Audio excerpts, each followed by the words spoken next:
Alright, before I start this SmackDown review, I first want to, give my thoughts and prayers to all the family and friends of the victims from the Park Valley shooting at the Park Valley High School in Florida.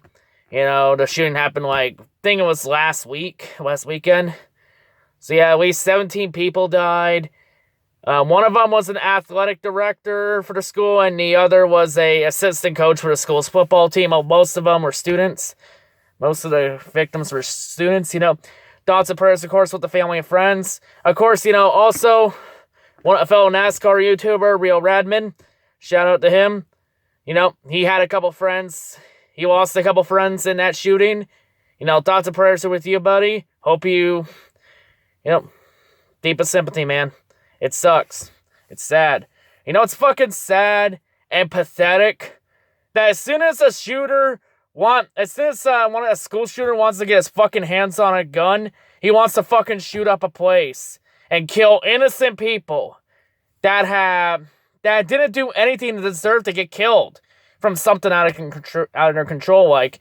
It's fucking pathetic and sad that these people are so fucked up in their mind that shooting up a school is a right idea in their mind. What the fuck is our society turned into today? What? It's been 5 months since we had the fucking Vegas shooting. When 60 people died at a fucking country concert. Not even fucking funny. It's fucking pathetic and sad. It's fucking sad that this is what society has turned into today. And it's only gonna get worse in the coming years. Fuck me. Anyway, though, I know this isn't this expected intro you expected for a SmackDown review, but I thought, what, just go ahead and get my thoughts and prayers on, and my thought on this school shooting in Florida. So, yeah. Anyway, with that out of the way, on to the review itself. How's it going, guys? It's Rad. So, yeah, this is the WWE Smackdown review from tonight. I'm filming out in my car so I don't wake my parents up. So yeah, let's get started. So SmackDown starts off with WWE Champion AJ Styles in the ring with Renee Young for an interview, giving AJ's thoughts on his title match now being a fatal 5-way with Baron Corbin and Dolph Ziggler at him.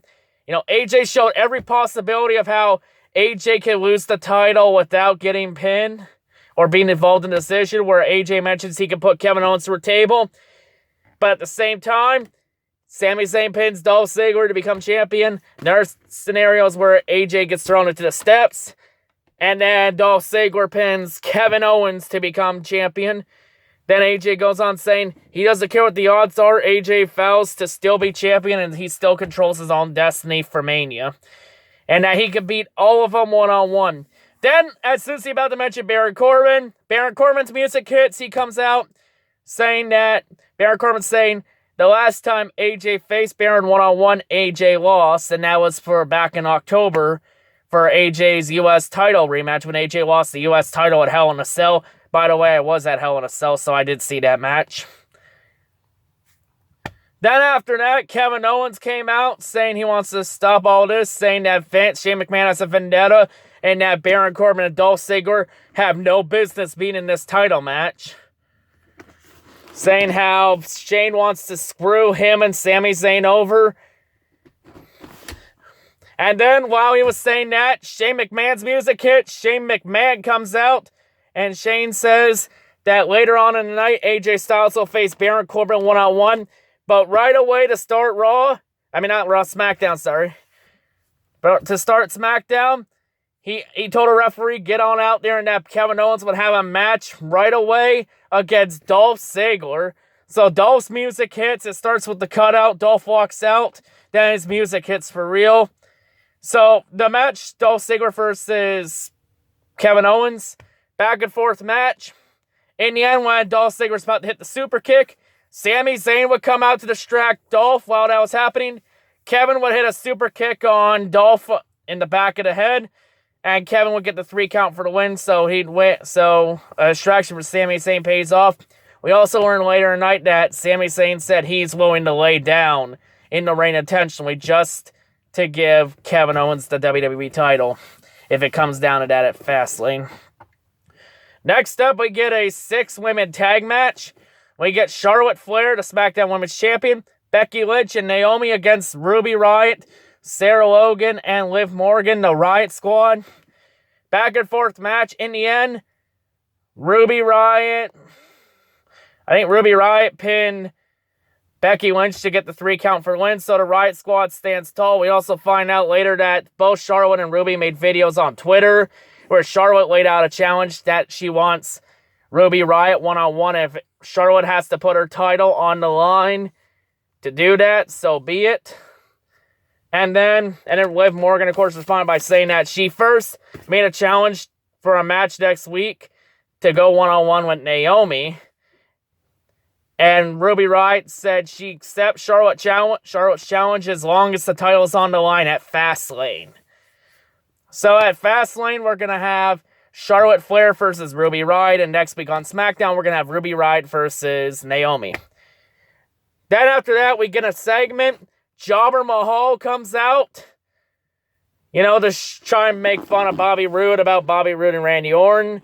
You know, he shows a supposed top 10 list of Bobby Roode's, where Bobby Roode puts himself number 1 and doesn't even include Randy Orton.